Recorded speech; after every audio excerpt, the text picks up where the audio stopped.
Cold rice and toasted cornmeal bait, the ultimate folk fishing secret. Hey there, fishing fanatics. Happy new day, and welcome back to Fishing 24 Hours, your go-to channel for hardcore fishing tips and stories that make every trip legendary. Ever thought that cold rice, something you'd toss after dinner, could become a killer bait that fish can't resist? Mix it with toasted cornmeal, and you've got a folk recipe that hooks carp and grass carp like magic. Today we'll dive into the secret of making cold rice and cornmeal bait, how to use it right, the best spots, and tricks to turn this simple mix into a big fish magnet. This story takes me back a few years to a small creek off Lake Amistad, Texas. I brought some store-bought artificial bait, casting all morning but only landing a couple of tiny bluegill.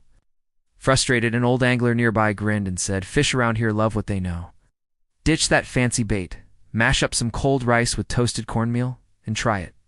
I followed his advice, grabbed leftover rice from home, mashed it fine, mixed it with toasted cornmeal, rolled small balls, and cast near some grass. In under 5 minutes, my float went wild, and I pulled up a 3-pound carp, splashing like crazy. That day I bagged a few grass carp too, my bucket heavy, pride sky high. That's when I realized this folk bait isn't just cheap, it's a game changer. In this video, we'll explore why cold rice and toasted cornmeal drive fish crazy, how to make this killer bait, the best spots to fish it, and which species can't resist it. I've got 2 real-life stories from the US to fire you up, plus practical tips, beginner advice, and safety pointers to make you a master of any fishing hole. These tricks work in ponds, lakes, rivers, and creeks across America, from Lake Amistad to Louisiana, for species like carp, grass carp, white amur, and bluegill. So grab a cold soda, get comfy, and let's uncover the folk bait secrets to catch monster fish. Why does cold rice and toasted cornmeal bait work so well? The secret's in the familiar smell, like food scraps fish in ponds and creeks already know from human activity. Mashed rice is sticky, clinging tight to the hook, hard to dislodge. Toasted cornmeal gives off a nutty, natural aroma that draws fish from afar. This bait dissolves slowly, keeping fish in your spot longer. Pick the right spot and prep it right, and this bait turns any water into a fish goldmine. I've tested it on countless trips, and this folk recipe is always a heavy hitter, making the bait is step 1. Grab cold rice, ideally soft and sticky, easy to mash fine. Use toasted cornmeal, golden and fragrant, not sour. Mash the rice smooth, mix with cornmeal at a 1-to-1 ratio, and add a splash of warm water for stickiness. For extra pull, mix in a bit of sour yogurt or molasses to boost the scent. Roll into small balls, about the size of a fingertip, to wrap around a size 4 to 6 hook. Drop to the bottom for carp or grass carp, setting your float 5 to 10 centimeters from the hook, using a 1/16 to 1/8 ounce sinker to hold steady. Carp nibble lightly, so wait for a full float dip or steady pull, then set the hook gently. Use a 6 to 8 pound test line for big fighters. The key is keeping the bait sticky, not too wet. If it's too soft, add dry cornmeal to balance. Toast the cornmeal lightly for aroma, avoiding sour or raw smells. At Lake Amistad's creeks, rice and cornmeal bait with a touch of molasses is a killer for carp and grass carp, especially near grassy edges. Watch the water, bubbles, or fish shadows signal a feeding school. If your float twitches lightly, wait for a full dip to set the hook firmly. Don't roll balls too big, small fish can't swallow, and big fish might pass. The right fishing spot is the second piece. This bait shines in farm ponds or creeks, like those near Lake Amistad, where fish are used to human food scraps. Muddy bottom ponds or channels near homes are ideal, as carp and grass carp forage there. Cast near grass, submerged roots, or the bottom of calm pools. Use a 1/16 to 1/8 ounce sinker to keep bait in place. In Louisiana ponds, grassy banks, or lily pad edges are hot spots. If no bubbles or fish show, move to a quieter, shadier spot. Fish that love this bait are carp, grass carp, white amur, and sometimes bluegill sneaking a bite.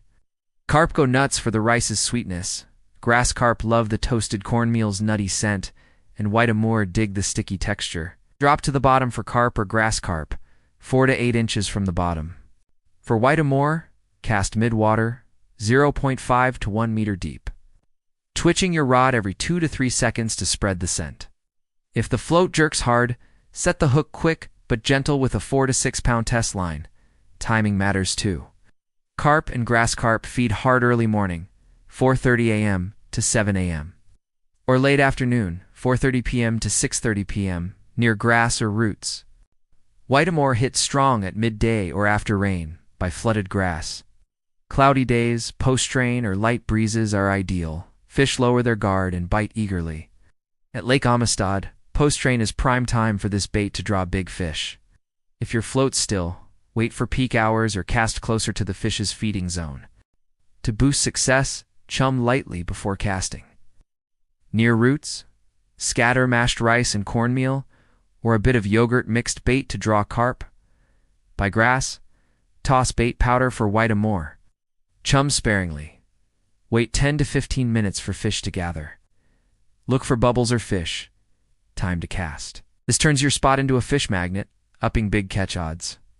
If no bites in 15 to 20 minutes, shift spots or add more molasses to the bait. Here's another story to show this folk bait's power.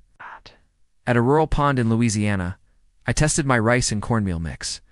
Other anglers used store-bought powder bait, but their floats barely moved all morning. I stuck to a lily pad corner, casting my yogurt mixed bait. In under 30 minutes, my rod bent hard, and I pulled up a 4-pound grass carp, thrashing like crazy. The group was stunned. Leftovers make bait that good? That day I landed a few whiteamore too, my bucket heavy, a lesson I'll never forget. To use this bait like a pro, prep smart, and pick sticky cold rice, toasted cornmeal, and sour yogurt or molasses for mixing. Bring worms or shrimp as backups if the folk bait needs tweaking. Use size 4 to 6 hooks. Strong 6 to 8 pound line, sensitive float, and check for where to avoid breaks. Watch the water, bubbles, ripples, fish, to pick casting spots. Cast at the right depth, bottom for carp, midwater for whiteamore. If no bites in 15 to 20 minutes, switch spots or add more yogurt to the mix. In farm ponds or creeks, cast near grass or roots, 4 to 8 inches from the bottom. In muddy bottom ponds, drop to the bottom with a 1/16 to 1/8 ounce sinker. In rivers, pick slow current corners. After rain, this bait shines, pulling carp and grass carp. Keep experimenting. If no action after 15 to 20 minutes, move or tweak the mix. Don't make the bait too wet. It dissolves fast, and fish skip it. Safety's key. Store the bait dry and sealed to avoid spoilage, especially in hot spots like Lake Amistad. Don't chum too much. Fish get full and ignore your hook. Avoid slippery banks, especially after rain, to prevent falls. In rivers, wear a life jacket near currents. Keep noise low, avoid shadows on the water, bluegill and whiteamore spook easily. A little caution keeps your trip fun and safe. New to fishing, this folk bait's a great lesson. Try a pond with rice and cornmeal bait, dropping to the bottom for carp, or fish whiteamore in a creek, casting midwater at 0.5 to 1 meter. Note which spots and baits work, like grass carp after rain. Don't sweat a still float, switch spots, or tweak the mix. This bait builds observation and patience, setting you up for big catches. To level up, practice casting at the right depth, twitching for midwater fish, or mixing in more molasses for big fish. Spend trips at ponds, lakes, or creeks, picking spots by water signs. Choose sticky rice, fragrant cornmeal.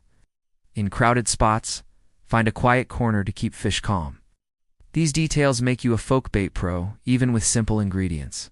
Cold rice and toasted cornmeal bait is an old-school secret few share. Simple, cheap, but deadly for carp and grass carp when done right. 3 words: simple, natural, familiar. Every cast with this mix, fish swarming, floats dancing, feels like carrying on the old-timer's legacy. When the float dips slow, heart racing, hands gripping the rod, that's a moment only anglers get. Rookie or pro, this trick will make you king of any fishing hole. That's it, folks. You've cracked the folk bait secrets of cold rice and cornmeal, from making it, to picking spots, to avoiding slip-ups. I hope you're pumped to try this recipe. Smash that like, share with your fishing crew, and subscribe to Fishing 24 Hours for more killer tips. Got a folk bait story to share? Drop it in the comments. I'm all ears. Tight lines, big catches. See you next time.